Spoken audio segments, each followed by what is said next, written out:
और अब आज का एजेंडा में खबर आपको बता दें प्रदेश की, जहां यूपी के प्रयागराज में भारतीय सेना की उत्तरी और मध्य कमान तथा भारतीय रक्षा निर्माता सोसाइटी संयुक्त रूप से प्रदेश के प्रयागराज में 3 दिवसीय सिंपोजियम की थीम पर रक्षा त्रिवेणी संगम का आयोजन कर रही है।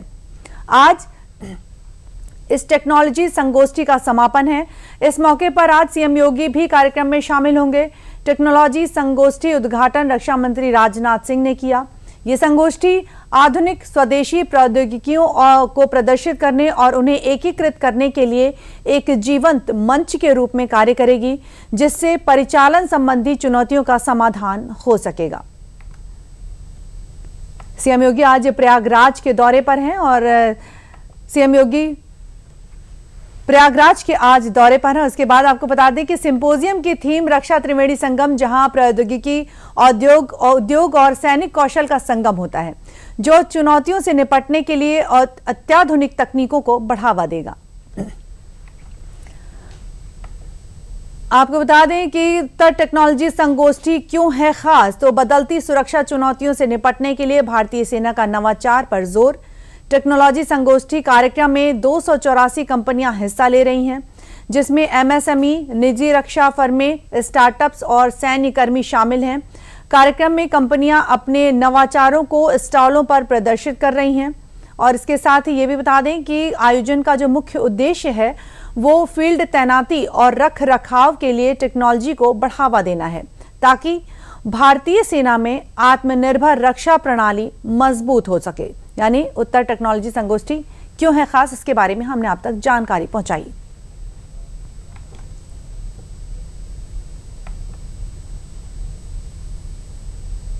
और इस खबर पर अधिक जानकारी के लिए हमारे साथ जुड़े हैं उमा शंकर गुप्ता और साथ ही ऋतु दुबे जी। आप दोनों का बहुत स्वागत है। उमा जी, आज सीएम योगी प्रयागराज आ रहे हैं और वो उत्तर टेक्नोलॉजी संगोष्ठी में शामिल हो रहे हैं। क्या कुछ खास है इस टेक्नोलॉजी संगोष्ठी में, हमारे दर्शकों को बताएं।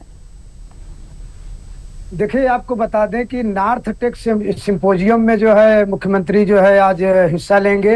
यहाँ पे जो है क्या कहते हैं 284 कंपनियां जो है जल, थल, नभ और सभी सेना की जो है प्रमुख जो है भाग लिए हैं जी। और 84 कंपनियां जो है इसमें शामिल हुई हैं।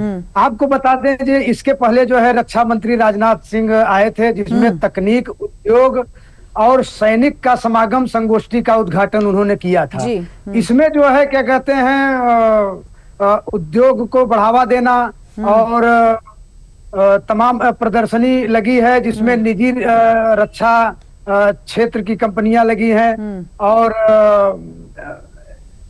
अत्याधुनिक जो है निर्यात स्वदेशी तकनीक पर भी जोर दिया गया है। इसके पहले कार्यक्रम में जो है उत्तर कमान और मध्य कमान द्वारा जो है भारतीय सेना के परिचालन संबंधित चुनौतियों से निपटने के लिए यह प्रदर्शनी लगाई गई है और रक्षा मंत्री भी इसमें शामिल हुए थे। यह 3 दिवसीय का सिंपोजियम है, संगोष्ठी है। बिल्कुल, हमारे साथ ऋतु दुबे भी जुड़े हुए हैं। ऋतु जी, हम आपसे जानना चाहेंगे कि प्रयागराज में आयोजित ये उत्तर प्रौद्योगिकी संगोष्ठी का कार्यक्रम कितना खास है और ये भारतीय सेना के लिए हथियारों की खरीद और रखरखाव के लिए कैसे महत्वपूर्ण है? निधि जी, एक चीज हमेशा याद रखने की, अब जो परिस्थितियां हैं उसमें एक चीज याद रखने की बहुत जरूरत है कि आने वाले समय जो आने वाला विश्व है उसमें जो युद्ध है वो अब मैदानों में या समुद्रों पे नहीं लड़ा जाएगा, वो युद्ध सर्वरों पे लड़ा जाएगा। और ऐसी में अगर हम सीएम साहब का आज सुबह का ट्वीट देखते हैं तो उन्होंने बहुत स्पष्ट तौर पे लिखा है कि स्वदेशी नवाचारों पर और आत्मनिर्भर भारत पर काम करना। बिल्कुल, मैं इस बात पे जोर देना चाहूंगी कि जो भारत की रक्षा प्रणाली है हमें उस पर बहुत ज्यादा काम करने की जरूरत है। वर्तमान में जो परिस्थितियां हैं, युद्ध की जो परिस्थितियां हैं उस पे, और दूसरी चीज हमें तकनीकी आत्मनिर्भरता पे काम करना बहुत जरूरी है।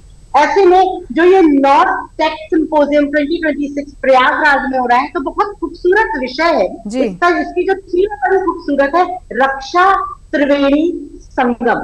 ये त्रिवेणी की भूमि पे हो रहा है और यहाँ पे प्रौद्योगिकी, यहाँ पे रक्षा उद्योग और यहाँ पे सैन्य सेवा, इन तीनों चीजों का जो संगम है वो वक्त की मांग है। और मुझे लगता है उत्तर प्रदेश उन राज्यों में है जिन्होंने हमेशा नवाचार के लिए हमेशा प्रेरित किया है बाकी राज्यों को। तो जो वर्तमान समय आप देखिए ना, एआई में आधारित रक्षा प्रणाली हो रही है। जितनी भी आप निगरानी की बात करते हैं, चाहे आप ड्रोन की बात करते हैं, चाहे आप रक्षा तकनीकों की बात करते हैं, बहुत हद तक चीजें एआई और साइबर सिक्योरिटी से जुड़ चुकी है। बिल्कुल, आप दोनों का बहुत बहुत धन्यवाद। उमा जी आपका धन्यवाद, ऋतु जी आप दोनों का बहुत बहुत धन्यवाद हमसे जुड़ने के लिए और तमाम जानकारियां साझा करने के लिए।